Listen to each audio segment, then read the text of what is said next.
मेरा नाम शशि रंजन है और मैं आप लोग के लिए डेली करंट अफेयर लेके आता हूँ। अगर मेरे चैनल पर नए हैं तो सब्सक्राइब कर लीजिएगा। तो स्टार्ट करते हैं आज का करंट अफेयर। आज तारीख है 23 सितंबर 2020। क्वेश्चन नंबर 1, भारतीय नौसेना ने पहली बार हेलीकॉप्टर स्ट्रीम में कितनी महिलाओं की तैनाती की घोषणा की है? तो ऑप्शन है 2 महिला, 4 महिला, 6 महिला, 5 महिला। सही आंसर इसका होगा ए, 2 महिला। भारतीय नौसेना में पहली बार हेलीकॉप्टर स्ट्रीम में 2 महिलाओं रूट किया है, जिनमें पहला सब लेफ्टिनेंट कुमुदिनी त्यागी और दूसरी सब लेफ्टिनेंट रीता सिंह को एयरबोर्न टेक्नीशियन के रूप में तैनात करने की घोषणा की है। यह तैनाती फ्रंट लाइन वारशिप में महिलाओं की पहली तैनाती होगी और इससे सबसे बड़ा चीज़ ये है कि महिला एम्पावरमेंट को ताकत भी मिलेगा। नेक्स्ट क्वेश्चन नंबर 2, राष्ट्रीय रक्षा विश्वविद्यालय किस राज्य में स्थापित किया जाएगा? तो ऑप्शन है बिहार, दिल्ली, गुजरात, मध्य प्रदेश। सही आंसर इसका होगा सी, गुजरात। तो हम जानते हैं राष्ट्रीय रक्षा यूनिवर्सिटी बिल 2020 जो पार्लियामेंट में पास हो गया, तो अब रक्षा यूनिवर्सिटी जो है गुजरात में खुलेगा। साथ ही इस यूनिवर्सिटी खुलने के बाद बहुत सारे नए नए इन्वेंशन भी होंगे। क्वेश्चन नंबर 3, गौतम बुद्ध नगर में देश की सबसे बड़ी और सबसे सुंदर फिल्म सिटी स्थापित करने की घोषणा की है। तो ऑप्शन है यूपी सरकार, दिल्ली सरकार, बिहार सरकार, मध्य प्रदेश सरकार। सही आंसर इसका होगा ए, यूपी सरकार। तो यूपी सरकार ने फैसला लिया है कि गौतम बुद्ध नगर में देश का सबसे बड़ा और सबसे सुंदर फिल्म सिटी स्थापित की जाएगी। इसकी घोषणा खुद योगी आदित्यनाथ ने किया है। यूपी के बारे में जानते हैं। यूपी का कैपिटल है लखनऊ, जो कि गोमती रिवर के किनारे पर है। यूपी के गवर्नर हैं आनंदीबेन पटेल और यहाँ के सीएम है योगी आदित्यनाथ। कि लेजिस्लेचर 2 टाइप का है, एक काउंसिल, एक असेंबली। काउंसिल में 100 सीट है और असेंबली में 403 सीट है। राज्यसभा का 80 सीट है और लोकसभा का 80 सीट है। यहाँ पे 25 वाइल्ड लाइफ सेंचुरी है और स्टेट एनिमल है बारहसिंगा, स्टेट बर्ड है साइरस क्रेन, स्टेट फ्लावर है पलास, स्टेट ट्री है अशोका।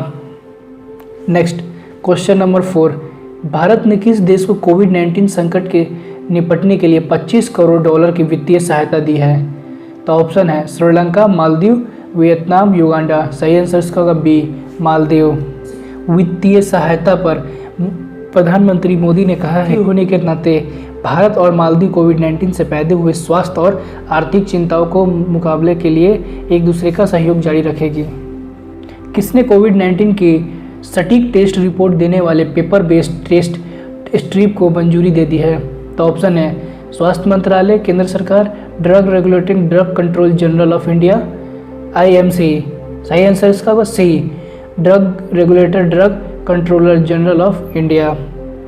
कोविड-19 की सटीक टेस्ट रिपोर्ट देने वाली पेपर बेस्ड टेस्ट स्ट्रिप को मंजूरी दे दी है drug regulator drugs control general of India ने, जिसके council of certificate and industrial research CSIR और टाटा ग्रुप की रिसर्च टीम ने डेवलप किया है।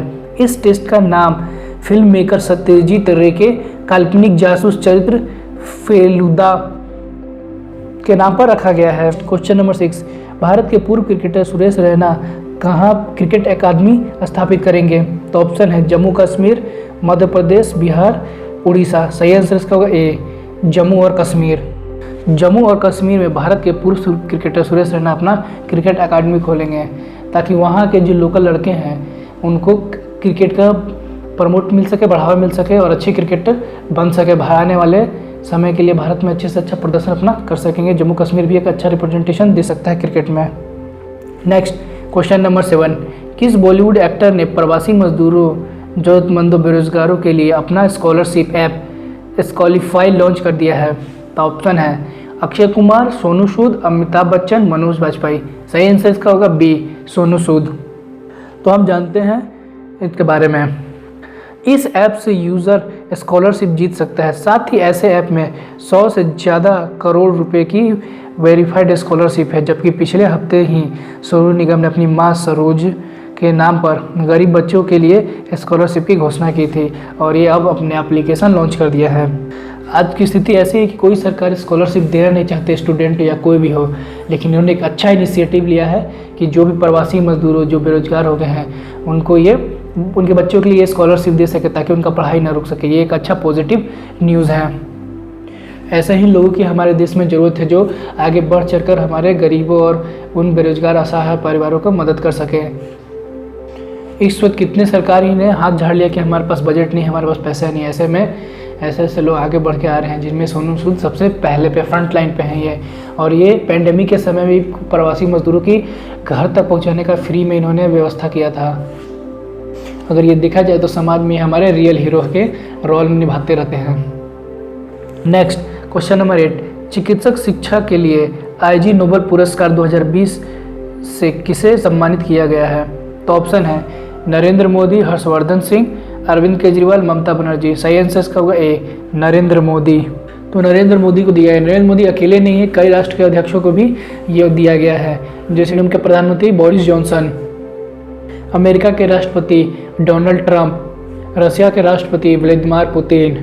क्वेश्चन नंबर 10, वाराणसी के मरुआडीह रेलवे स्टेशन का नाम बदलकर बनारस करने की मंजूरी किसने दी है? तो ऑप्शन है योगी आदित्यनाथ, अखिलेश यादव, मायावती, आनंदीबेन पटेल। सही आंसर इसका होगा डी, आनंदीबेन पटेल। आनंदीबेन पटेल उत्तर प्रदेश की राज्यपाल है। उन्होंने ही वाराणसी के मरुआडीह रेलवे स्टेशन का नाम बदलकर बनारस रख दिया है। नेक्स्ट क्वेश्चन नंबर 11, कौन सी राष्ट्रीय महत्व के संस्थान के रूप में स्थापित किया जाएगा? तो ऑप्शन है नेशनल फॉरेंसिक साइंस यूनिवर्सिटी, कृषि यूनिवर्सिटी, योग यूनिवर्सिटी, मनोरंजन यूनिवर्सिटी। सही आंसर इसका होगा A, national forensic science university.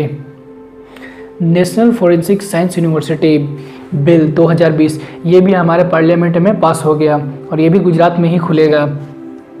तो इस साल लगातार 2 विधेयक पास हो गए हैं, एक रक्षा यूनिवर्सिटी 2020 बिल और दूसरा national forensic science university bill.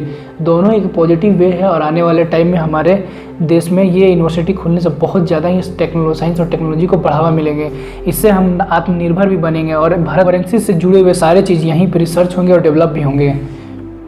और उम्मीद करते हैं इस यूनिवर्सिटी के लिए काम जल्दी जल्दी शुरू हो और ख़त्म भी हो जाए। क्वेश्चन नंबर 12, किस मंत्रालय ने देखो अपना देश वेबिनार श्रृंखला के तहत promoting destination with authenticated quiz webinar का आयोजन किया है? तो ऑप्शन है खेल मंत्रालय, स्वास्थ्य मंत्रालय, पर्यटन मंत्रालय, शिक्षा मंत्रालय।